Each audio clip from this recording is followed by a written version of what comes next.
만물의 근원이시며 생명의 근원이시고 시작이시고 마침이 되시는 우리 하나님 아버지,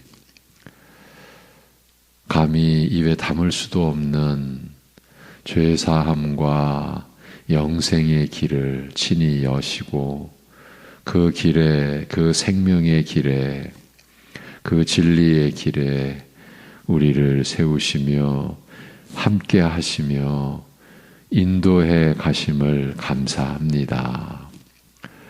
믿을수록 더 알수록 감당할 수 없고 측량할 수 없고 우리로서는 이해할 수 없는 이 사랑의 길에 오늘도 온 땅의 주의 백성들이 기쁨으로 나아가게 하시고 하나님을 바라보는, 하나님을 의지하는 이 삶이 얼마나 복되고 얼마나 신기하고 얼마나 놀라운지를 오늘도 경험하며 깨달으며 느끼며 누리며 살아가게 하여 주옵소서. 예수님의 이름으로 기도하옵나이다. 아멘. 로마서 6장 8절에서 11절 본문입니다. 로마서 6장 8절에서 11절 우리 같이 보십니다.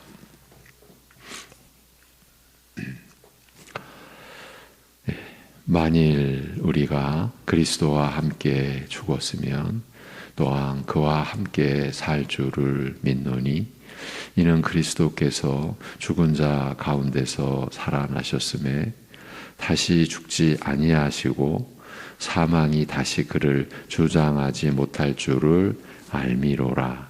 그가 죽으심은 죄에 대하여 단번에 죽으시며 그가 살아계심은 하나님께 대하여 살아계심이니 이와 같이 너희도 너희 자신을 죄에 대하여는 죽은 자요 그리스도 예수 안에서 하나님께 대하여는 살아있는 자로 여길지어다.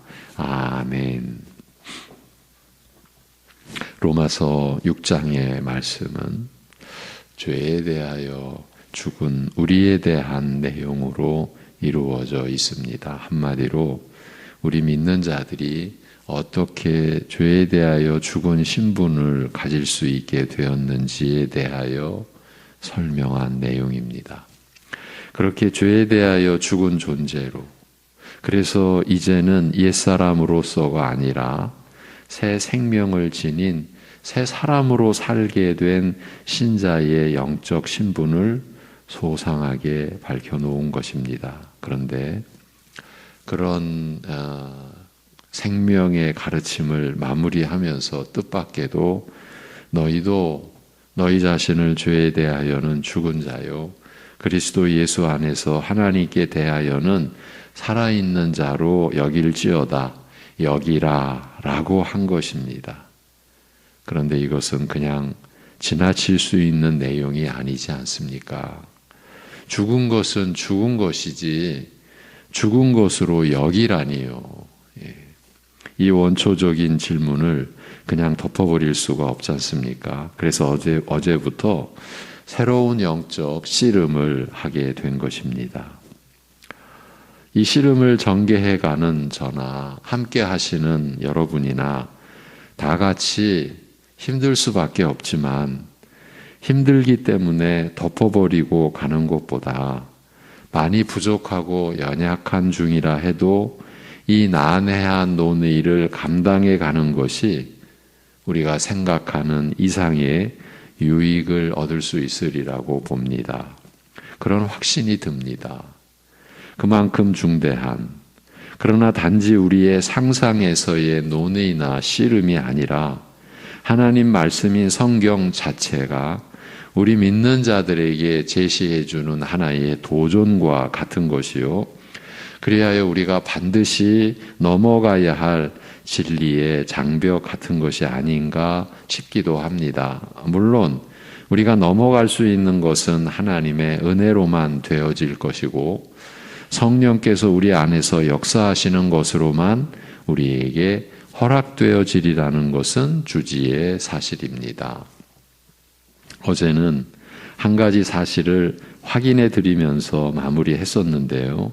그 한 가지는 하나님께서 사람을 하나님의 형상으로 지으실 때부터 한 가지 절대 원칙이, 곧 하나님께서 스스로 설정하신 법칙, 창조의 법칙이 있었는데 그것은 사람을 인격적 존재로 지으셨다.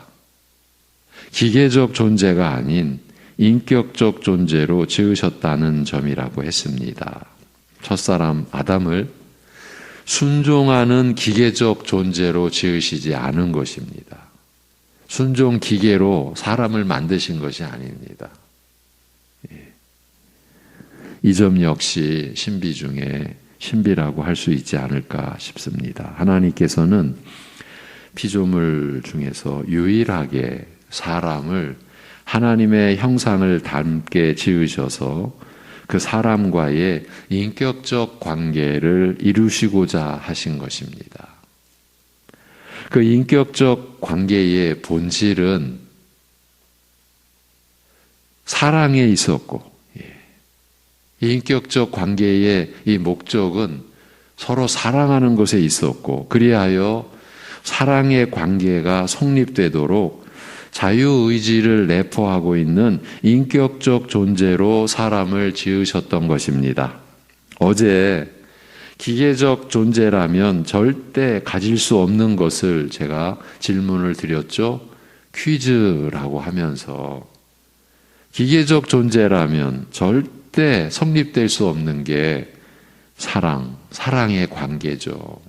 그리고 이 사랑의 관계라는 것은 강제로도 이루어질 수 없고 억지로도 되어지지 않는 거죠. 그야말로 온전한 자유의지가 전제가 될 때에 사랑의 관계가 성립이 되는 거죠. 창조주로서 전지전능하신 하나님의 속성이 발휘된 최고의 작품이 사람일 수밖에 없는 연유가 바로 이 점에 있었던 것입니다. 그리고 하나님께서는 그 사람, 곧 아담과 하와와 더불어 영원전부터 작정하셨던 그 사랑의 관계를 에덴에서 이루셨던 것입니다. 그 관계 속에서 하나님의 선하심과 인자하심은 에덴 안에, 그리고 아담과 하와의 존재 안에 충만하였고, 하나님의 영광 역시 피조 세계의 모든 피조물 안에도 충만하였던 것입니다. 하나님의 뜻이 이렇게 이루어진 창조의 역사에서 그 최고의 피조물은 하나님과 사랑의 관계를 이루게 된, 곧 하나님의 형상으로 지음받은 인격적 존재 사람이었던 것입니다. 하나님의 선하심을 알고 그 인자하심을 느끼며 그 사랑 안으로 자신도 들어가야 한다는 선한 판단과 함께 그렇게 하나님을 사랑하기를 원하고 사모하는 인격적 존재가 바로 사람이었던 것입니다. 이 모든 것이 첫사람이 누렸던 영광이요 복락이며 완전한 평강이었던 것입니다.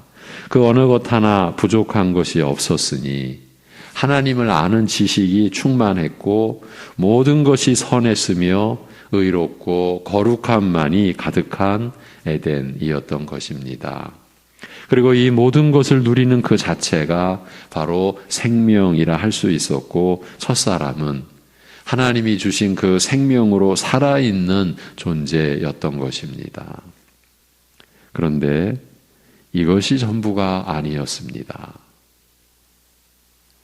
하나님이 주신 생명으로 살아있는 존재였던 사람은 사람이어야 했습니다.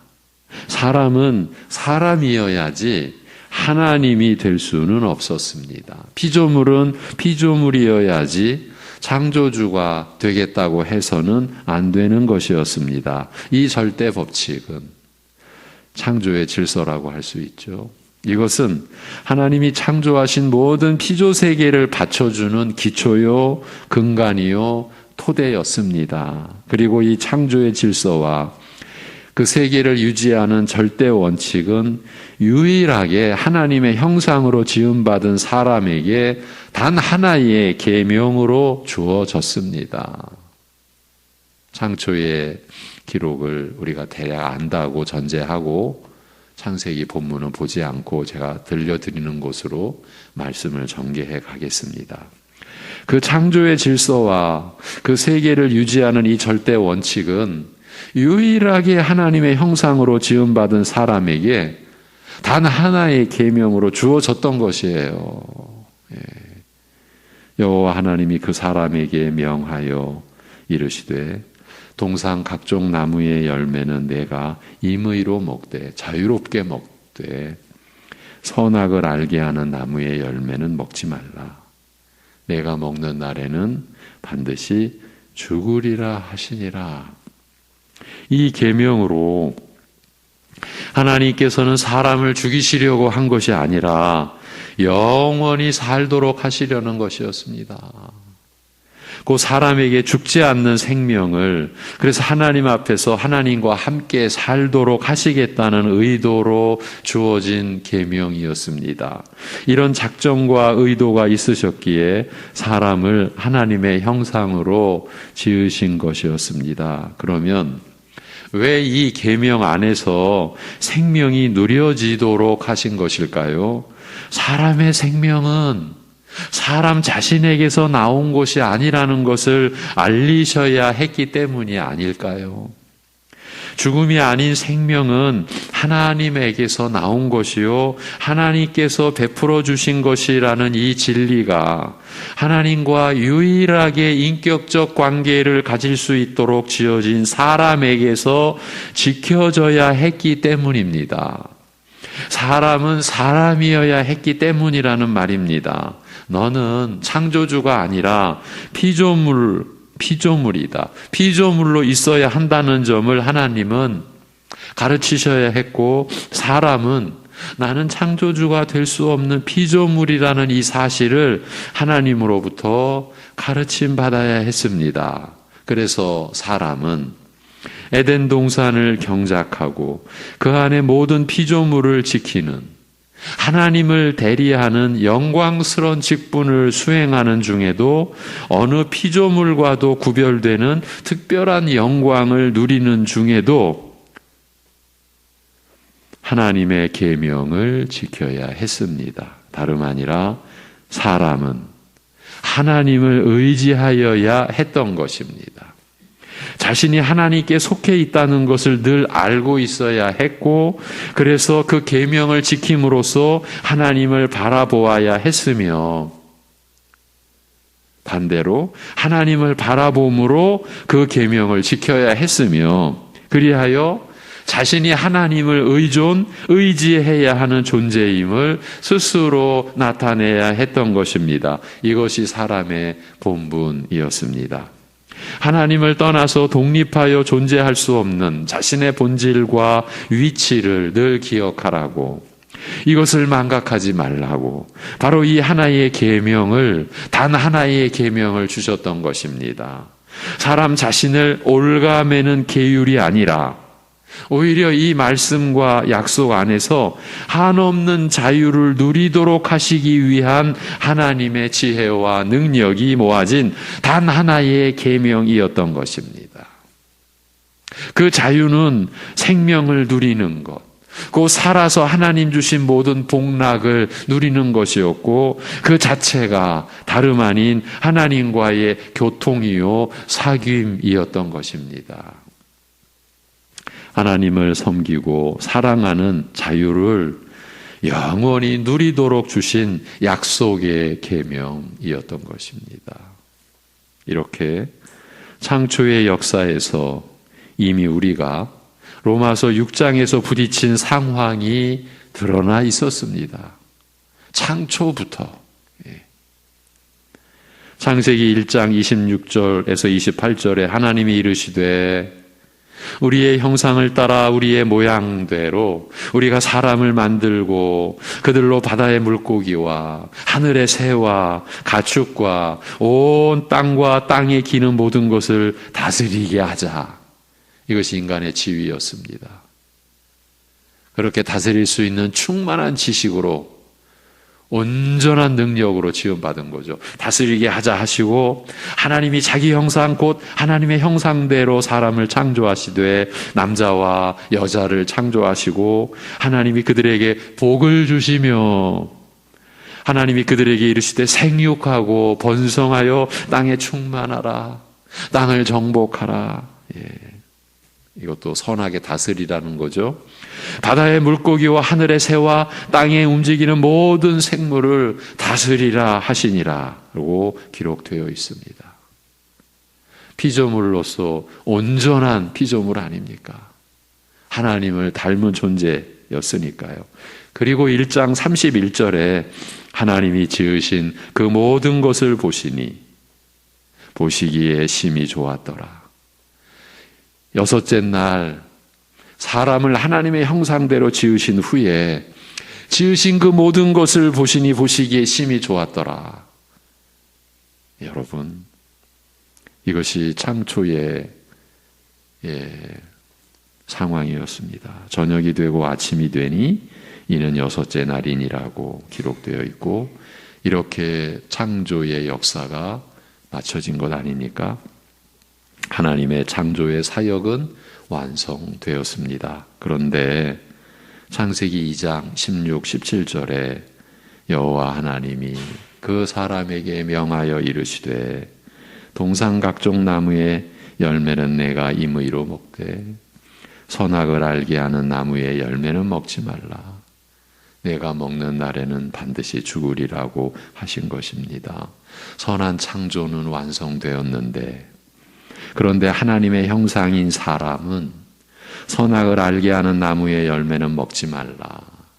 내가 먹는 날에는 반드시 죽으리라는 이 명령을, 이 약속의 계명을 받들어야 했습니다. 이미 창조의 사역을 통해서 유일한 하나님의 형상으로 지음받은 사람은 그 자체로서 한없는 은혜를 입은 데다가 만물을 다스릴 특권까지 부여받았는데 이것으로 끝난 것이 아니었습니다.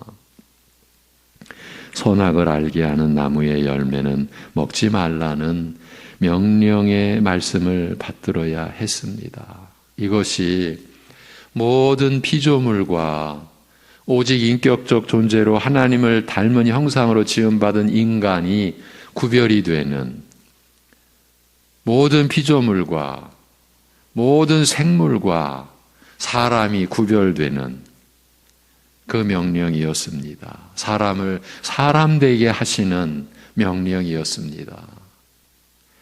그런데 이것이 바로 하나님의 사랑이었습니다. 이 계명을 주심이 하나님의 사랑이었습니다. 하나님의 사랑이 이렇게 나타난 것입니다. 모든 피조물과 사람을 구별하신 거죠. 인격적 존재로 지어서 나와 사랑의 관계를 영원히 이루자고 하시는 그 하나님의 뜻이, 하나님의 사랑이 이렇게 나타난 것입니다. 어떻게 이 계명을 하나님의 사랑이 나타난 것이라고 할 수 있겠습니까? 이 계명으로 피조물인 사람이 하나님을 사랑할 수 있는 길과 그 방식을 알려주셨기 때문입니다. 그러니 이 계명 자체가 하나님의 사랑이요 또한 하나님의 사랑을 나타내신 것이라고 한 것입니다. 그렇습니다. 피조물인 사람이 창조주인 하나님을 사랑할 수 있는 길과 방식은 하나님의 계명을 지키고 따르는 것입니다. 강제에 의하여 억지로가 아니라 하나님의 은혜 안에서, 하나님의 사랑 안에서 사람도 그 선한 의지로 그 하나님을 사랑하는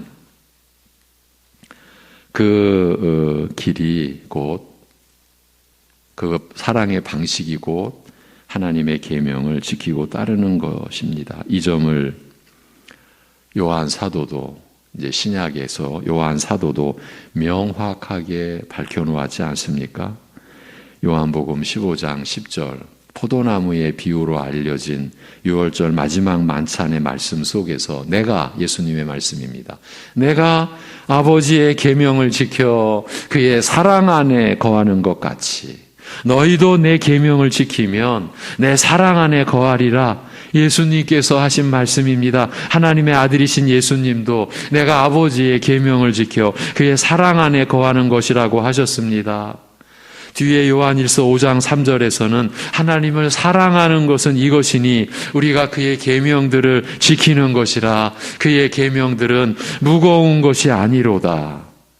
바로 이 사랑의 법칙이 창초의 에덴에서 이미 세워졌던 것입니다. 이 사랑이 이미 에덴에서 이루어졌던 것입니다. 나타났던 것입니다. 그의 계명들은 무거운 것이 아니로다. 우리가 에덴에서의 계명을 보면 무거운 것이 아니로다라고 하는 의미가 이해되는 것 아닙니까? 하나님을 사랑하는 것은 이것이니 우리가 그의 계명들을 지키는 이것이라.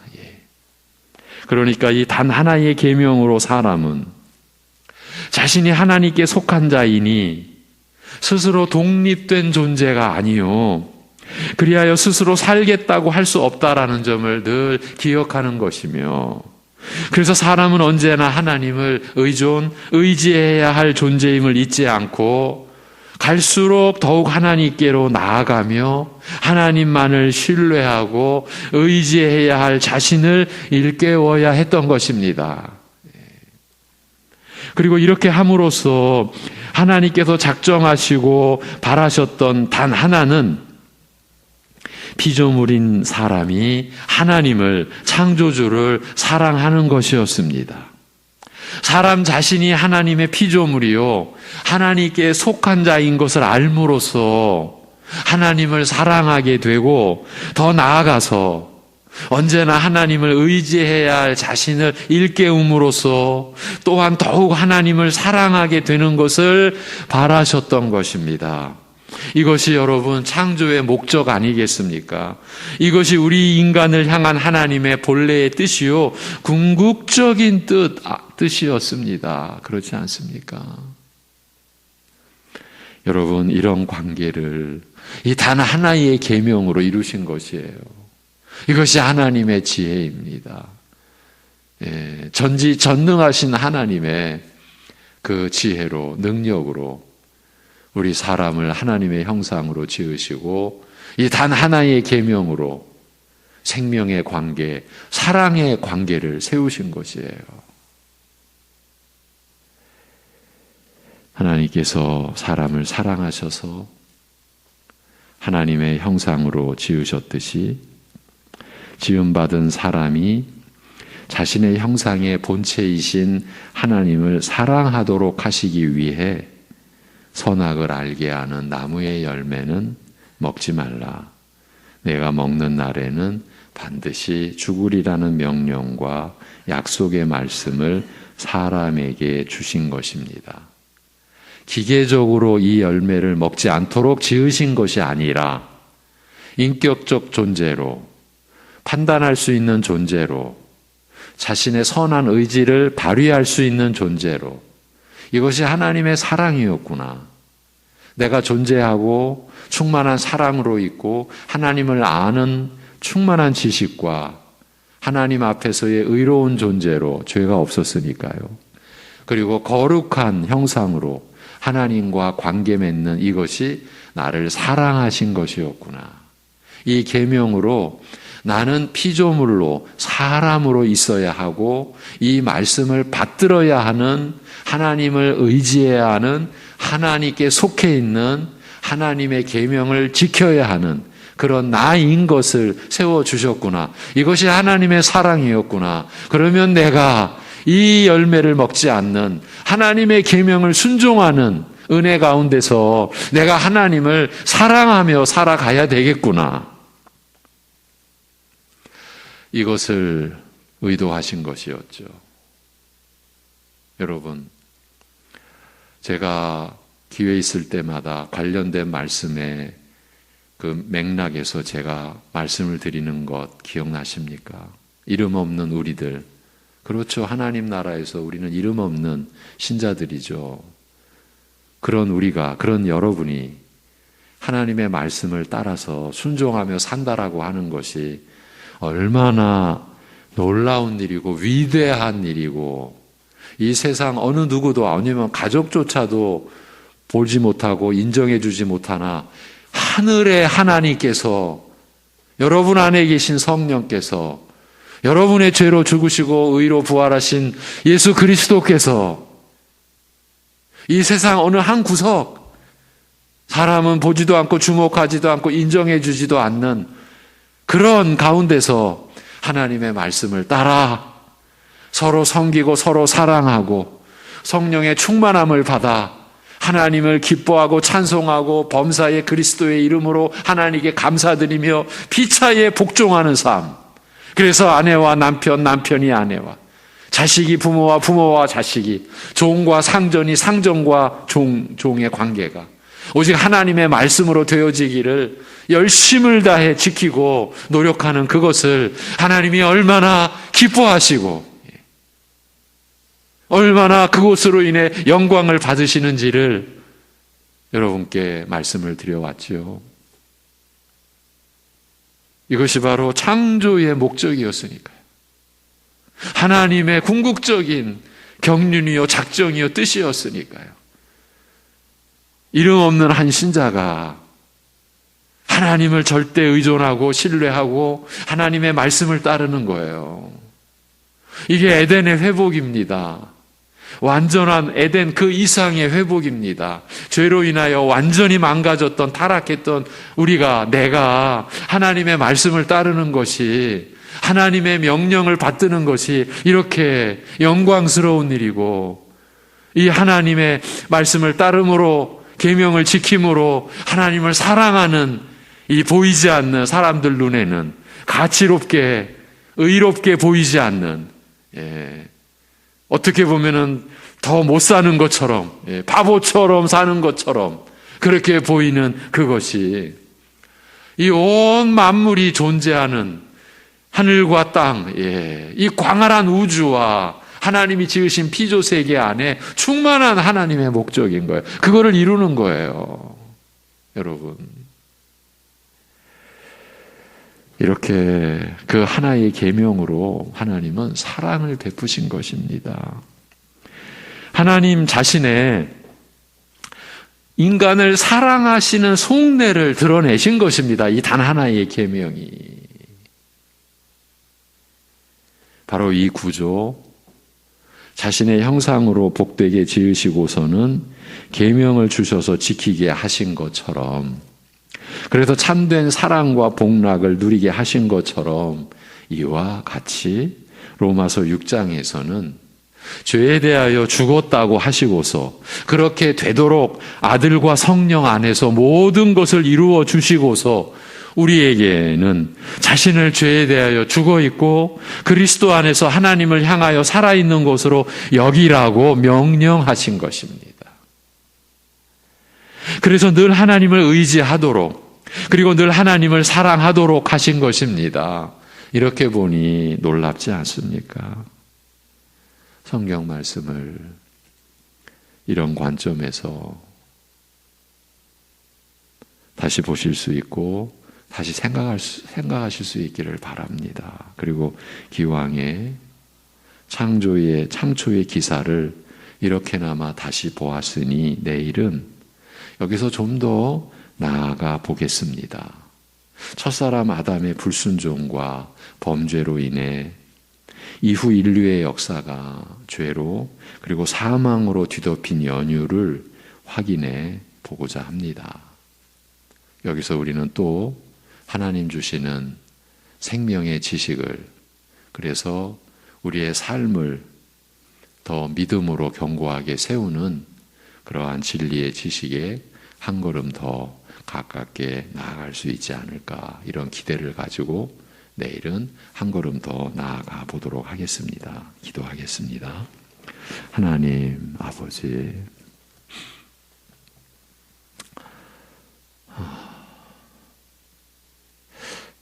감히 창조의 질서, 창조의 절대 원칙, 그 창조의 역사를 우리 입에 담을 수 있는, 우리로서는 감당할 수 없는 이 창조의 비밀을 우리가 감히 입에 담고 서로 이렇게 나눌 수 있는 이 생명의 지식, 하나님을 아는 지식을 우리에게 내려주셔서 감사합니다.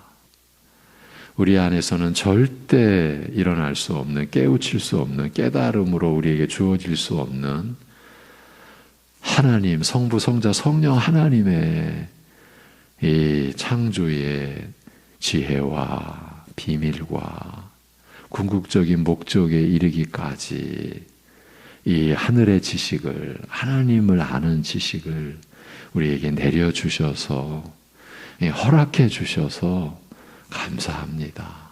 하나님 아버지. 그러기에 우리를 향하신 하나님의 그 생각의 깊고 큰 것, 우리를 향하신 사랑의 그 깊이, 크기를 우리가 또 아는 기회를 허락받아 싸우니 이럴수록 더욱 겸손히 우리가 받는 하나님의 사랑 앞에서, 그래서 우리 자신을 돌아보고 우리 또한 그 사랑의 유일한 반응인 사랑하는 것으로 하나님을 우리가 어떻게 섬겨왔고 앞으로 어떻게 하나님을 우리가 섬기며 사랑해야 하는 그 마음을 다시금 새롭게 가지며 더 풍성하게, 더 충만하게 하나님을 사랑하는 그러한 우리의 중심으로 변화되어져 가는 그러한 말씀으로 우리에게 내려주시고 우리를 인도하여 주시옵소서. 죄에 대하여 죽은 우리를 가르치셔야만 했던 주님의 뜻에 우리가 따라가고 그리하여 하나님을 향하여 산 자, 의에 대하여 자유롭게 살았던 우리가 이제는 죄에 대하여 노임받은, 죄에 대하여 자유로운 자로, 그래서 의에 대하여 하나님을 향하여 살아있는 자로 우리가 충만한 믿음으로 살아갈 수 있도록 인도하여 주시옵소서. 하나님 아버지, 역경과 고난을 헤쳐가고 있는 주의 백성들을 오늘도 안위하시고 주님의 그 사랑 안에 믿음으로 살아갈 수 있는 믿음의 지혜와 능력을 오늘도 공급해 주시옵시고, 하나님의 부르심으로 육신의 관계가 이제 끊어진, 그래서 가족을 하나님께 보낸, 아버지를 하나님께 보낸 그 장례하는 우리 가족 하나님께서 위로해 주시고, 성도의 장례의 그 영광을 오늘도 내일도 내려주셔서 슬픔의 장례가 기쁨의 장례로, 상처의 장례가 회복의 장례로 하나님께서 주장해 주시고 인도해 주시고, 하나님의 사랑 안에서 성도의 영광된 장례식이 이루어지게 지켜 보호하여 주시옵소서. 예수님의 이름으로 감사하며 기도하옵나이다. 아멘.